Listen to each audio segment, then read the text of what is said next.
The male gaze is a theory by Laura Mulvey and looks at how the female body is sexualized and used in the media to please the audience, whom is assumed to be heterosexual male. Women are supposed to be looked at, the men are the lookers, giving the men power dominance over the women. The female gaze, however, is the women are the lookers and the men the looked at. However, the men are not sexualized like the women, but are instead shown to be powerful.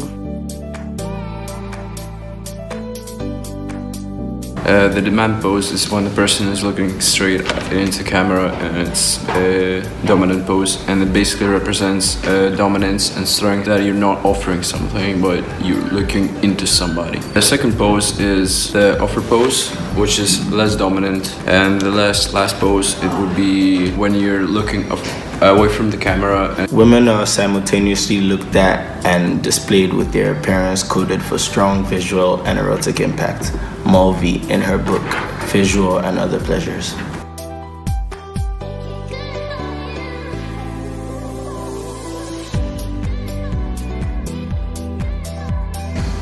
Advantage is descriptive as well as analytical, presents the deeper meaning, make it the invisible visible, and it strengthens visual communication. Disadvantages: long-winded jargon. It is highly subjective, dependent on researchers' skills, focus on use, not contents.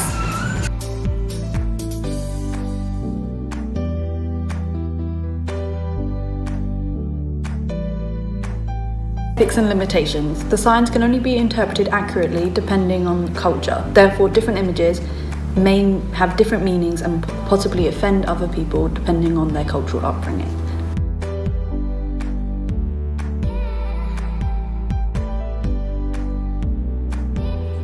We discuss some ideas for our artwork.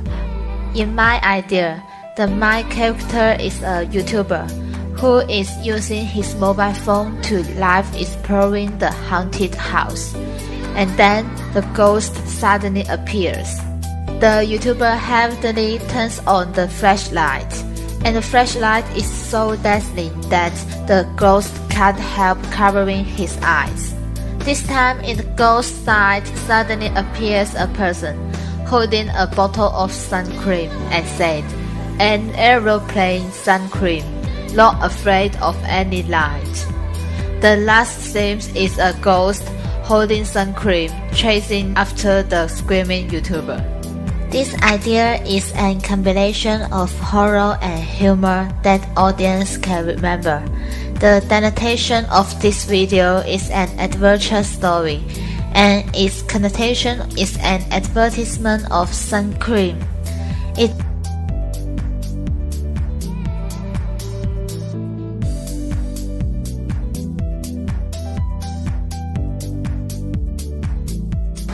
To conclude, that is how we applied some semiotical analysis into creating an advert.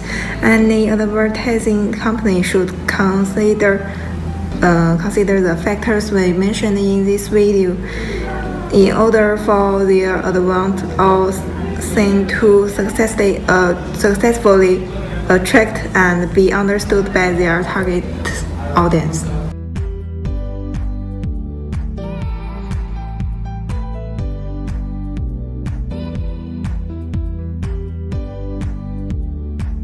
Interviews are a popular method for collecting data and opinions on particular topics. It helps to gain an understanding of the person's experience and is based on theoretical assumptions.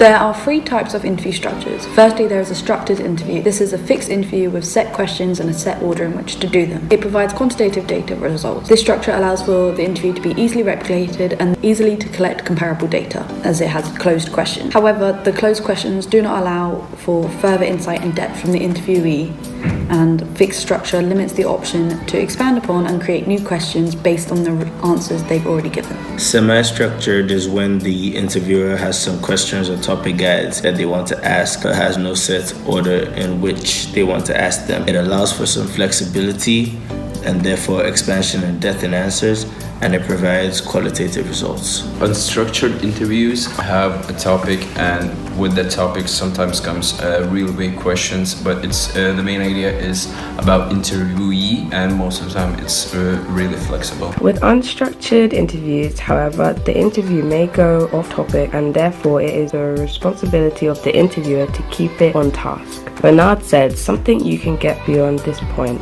as in back on task. Sometimes you can't. If you can't, it's best to cut your losses. We decided to research into how people think of Brexit and more specifically how Europeans who have migrated to this country feel about it. We decided to conduct this research in the form of formal interviews. For our interview, we've chosen to have a semi-structure, and we have some fixed questions we're going to ask, but we also want to allow for some flexibility because it's quite an opinion-based topic.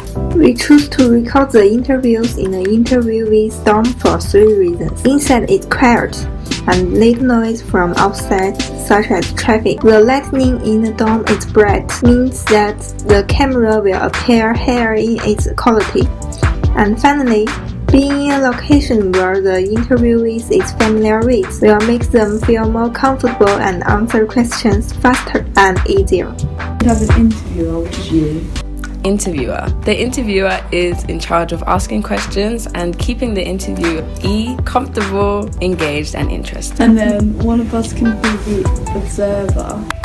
A moderator or an observer observes the interview, writing down information that has been said. Well, we need someone behind the camera, so that's 3 of us.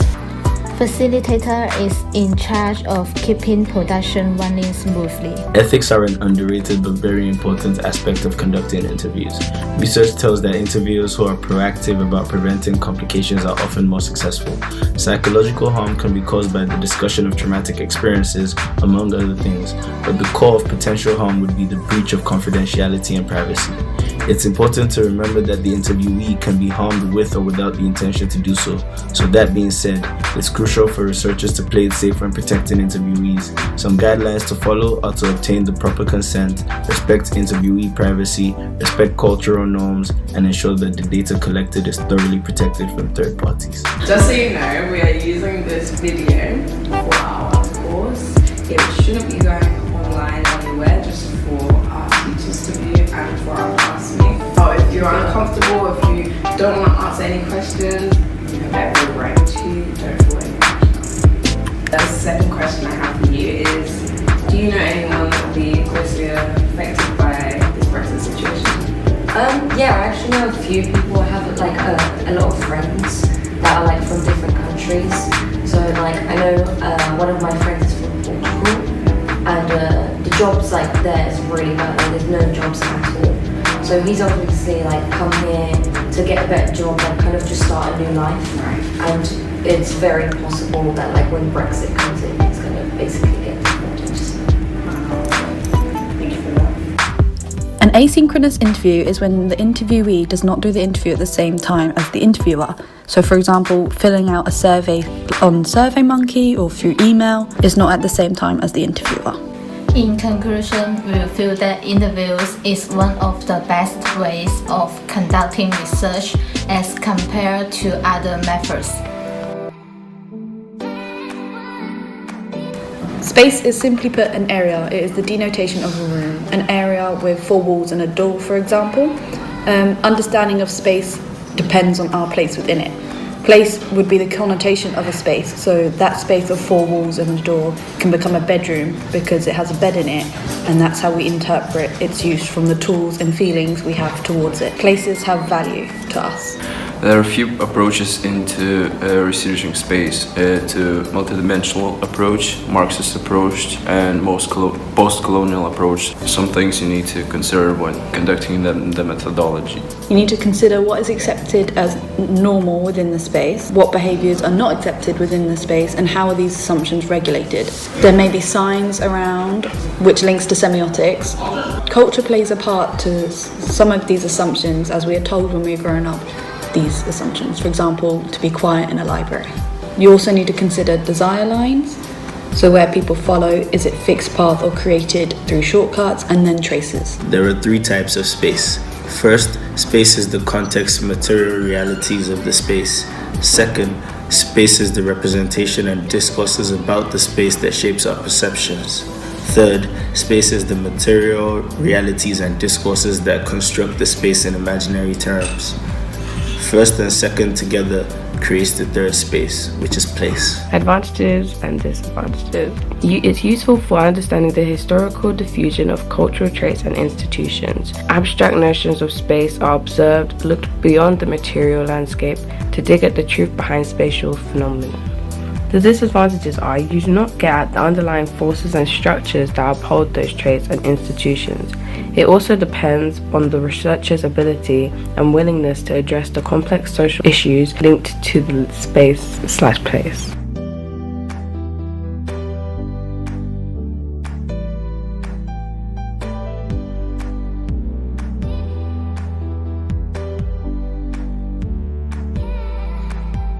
People demonstrate their sense of place when they apply their moral and analytic and discommon to sites and location, to space and place humanistic perspective. I reckon a lot of tourists actually into space. Before, it might have been more for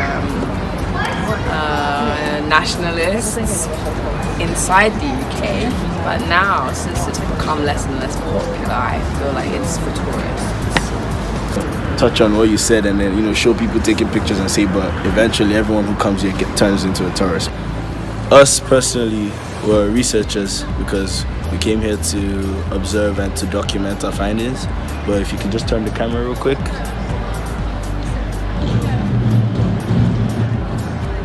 As you can see, everyone who comes here eventually gets turned into a tourist because us too, the first thing we did was take pictures before we did our actual research. Well, the denotation of the space is that it is a cathedral. It's just what's left of the cathedral after the bombing, and it's become a product because it's a part of history, so people come here as now like a museum to come and have a look at what happened.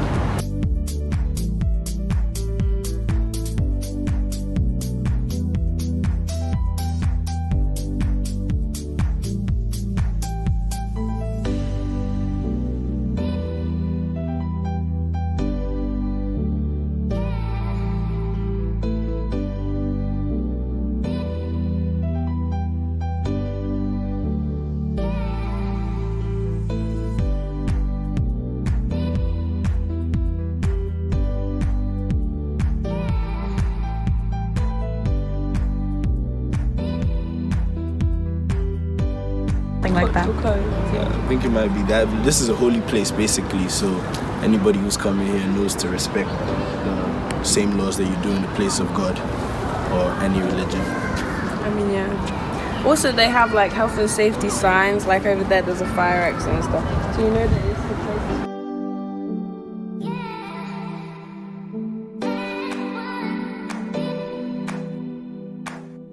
To conclude, when researching space, you need to consider the concept of the space and your place within it. This will help gain a full understanding of the space.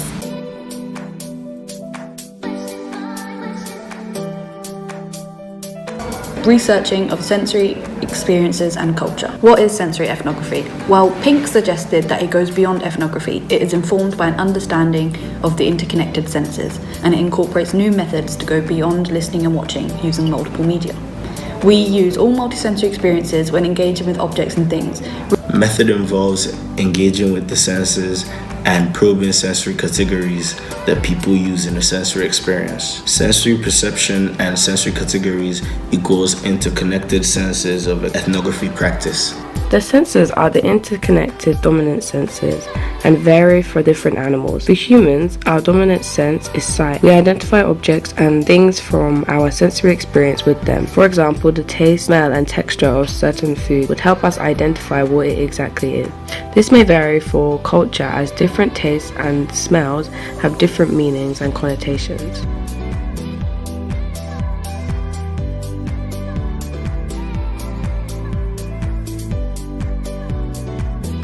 Go.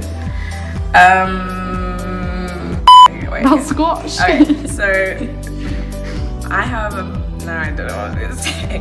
When I was younger, I used to drink a lot of squash, and one in particular was orange, pineapple, and lemon flavored.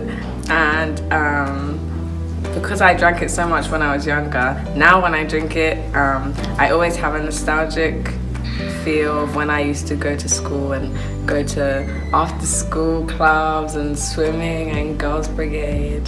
So that's it. Okay, so basically yesterday night I was watching football and I heard the Champions League music and it was amazing. It just took me back to when I was a kid and I used to watch Champions League every Tuesday and Wednesday night. So the feeling of nostalgia was very much triggered by those senses. Well, the special thing for me is bubble tea because it's very common in China and I always drink that after class with my classmates. So now every time I drink it again, I can remember the good memory when I with my classmates. My nostalgic feeling associated with senses is how my mum used to always make casserole whenever the weather's bad. She still does, and so whenever I smell casserole, I just think of like back home, and like she even made me some casserole to bring with me to uni, so I could always cook it and just be reminded of home. This day there are fireworks in the city center.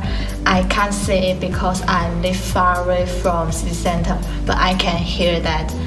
Yeah, it made me miss my hometown. Every year in Chinese Spring Festival, people always like to play fireworks all day. Basically, the smell of petrol is the thing that reminds me of old days. When I was working in the forest with family, reminds me of the good days when they happen. But the taste is like mixed between potatoes and meat. My dish is a Yorkshire pudding. It originated obviously from Yorkshire, but it's just basically like batter, and they're normally like a cup shape, and then you have it with gravy with your roast dinner, or you can have a toad in a hole, which is like a giant Yorkshire pudding with sausages in it. Favorite English dish is more a snack. It's pigs in blanket, which is sausage wrapped in bacon. Most people usually enjoy this dish during Christmas time because it's very salty and everyone likes to get fat in Christmas. Southerners usually eat rice. People living in North China prefer to eat flour products such as steamed bread and noodles. The reason is that the fields in the south are harvested 3 times a year, and the land in the north is harvested once a year, because the weather in the north is so cold in winter that the plants don't grow. And also, northern people eat something salty more common than sweet. Southerners eat sweeter. That's because South China's weather usually hot and rainy, so the weather is suitable for sugarcane growing, which is the primary outcome of sugar. However, in ancient China, people don't have a quickly transport way, so northern people can hardly get sugar. Then they use salt as seasoning. With time past, the salty taste is becoming a habit in North China. To conclude, sensory ethnography ultimately goes beyond ethnography and is forever adapting in methodology and understanding, as it is still an emergent field of practice and there is always new things to engage and associate with sentencing, linking to our sensory experience with it.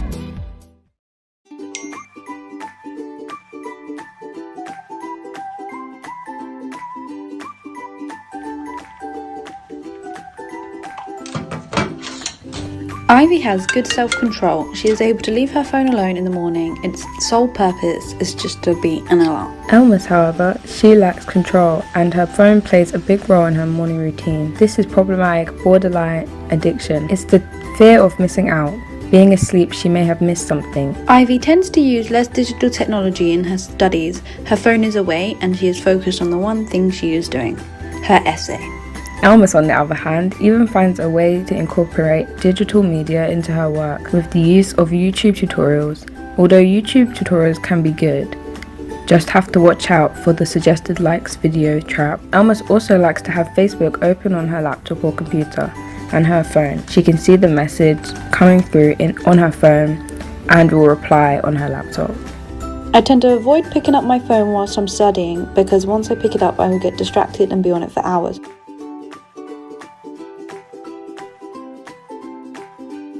Today everything is becoming digitalized, then we ask what isn't digital. And when we think of digital, we think of internet and social media and basically internet time. Digital footprints, these occur when users leave a trace of where they've been online. It's also known as a cyber shadow. There are two types of traces, active and passive. Active traces are traces you're aware that you are leaving, such as sharing your location on Facebook when you're checking in and tagging a location on Instagram. Passive traces are background traces you might not be aware of, such as cookies, GPS tags, which link to your photos. So when you take a photo on your iPhone, it sometimes leaves the location on there when you're not aware of it. Google can offer many different services to make operating easier for the user. For example, saving passwords along with other account information. Although this is useful, if my account was to be hacked or used by another person, they would have multiple accounts or data features to access, putting me in danger of fraud. It is also important to note how different my access to the internet is in comparison to other countries. An example of this is through YouTube. In some countries, such as China, age-restricted content is denied access and will stay blocked from this country. GDPR has been built into the EU and UK's web operations to allow safer and consented access while surfing the web. I think that Instagram is my favourite, and I spend too much time on there, I would say, in my opinion. Do you use the Explore page? Yeah, I don't usually look at people I follow feed. Most of the time it's just the Explore page or like my notifications, and that's it. There are some advantage and disadvantage of researching digital. The advantage it is quick, cheap, and gives large sets of data. Low try to one location as can access all around the world online, and this also offers collaboration. And the disadvantage it is incomplete, as a person online self are not sure like less of themselves, and therefore samples cannot be verified, as no way of knowing what is the truth. There are also have issues of digital access and ethics. And just because we can access the information, do we have the right to use it? Methods include digital and virtual. Virtual is offline turned to online, i.e. Skype conference calls acting as online focus groups. Digital methods researching things like web links, web content, and Facebook profiles. How? We study relationships between digital users and technology, and usage and FOMO. FOMO, which is the fear of missing out.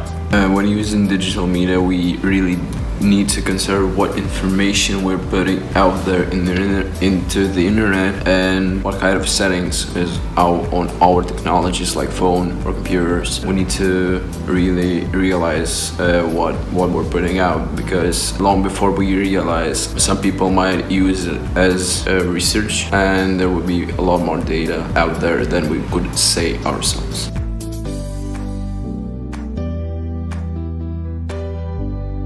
Discourse, the written or spoken communication. In other words, it simply means the language that has been chosen in the context of its use in a verbal or non-verbal way. Discourse analysis is a qualitative method. It looks at meaning and the representation through the language. Priming, this is when you are preparing the audience or reader to take in a particular viewpoint of an event. And for filming, this is how the media influence the interpretation of an event. For example, a newspaper headline filming an attack to be focused on the idea of terrorism, and filming a negative interpretation on religion. Filming highlights certain elements and they develop over time as viewpoints change over time. Types of discourse analysis. Text analysis, looking at the text itself. This discourse practice, how are they using the words, how the paper reaches the audience who reads it. And social practice, specify about certain situations such as Brexit, and what's the historical context behind it, what sources of power, dominance or other we're using to publish it. Paradigmatic and syntagmatic analysis. The sentence itself, one word following the other, is syntagmatic, and the connotation of the words, the choice of the words and their meaning is paradigmatic. The changes your idea on something through the choice and usage of words. Data collection and data science. What will you be looking at? The research question is very important. Transcription have to be accurate, can swap out their words for easier does, as main research focus is on the choice of words. Scalar oppositions, binary opposites, formal and informal word choice. Passive voice pronouns at the end strays away the agency of a person. Use of verbs, adjectives. There are pros and cons to this, however. The pros are, it is appropriate for many types of research questions. It reveals motivation behind the text. The hidden meaning can also show how frames have changed over time. The cons are, it doesn't provide absolute answers. Interpretations are open to negotiation. It is subjective and can end up ignoring other determining factors such as context, production, or ethnography. In this example here, we can see that Simon Cowell is promoting a comic strip about his clothing. The headline uses language commonly found in comic books, such as onomatopoeias. These are usually seen in comics to express and replace sound. The text is also arranged neatly, similar to a column seen in a comic book. Simon Cowell's trademark has always been his high-waisted pants. This is a key part used to keep the reader engaged and try to persuade them into reading the boring text placed beside. The text is not complex, and the article is easy to understand immediately from the title. To conclude, it's very important to look at what people are saying, truly saying. What are they trying to get you to think and feel about particular topics? Discourse analysis helps to answer this. All these research methods are important but come with their own issues and problems. However, they can interconnect depending on your research topic. When conducting research, ensure you choose the method that will be most suitable at delivering the best results. Always think and consider the way other methods could help to play a part in your work.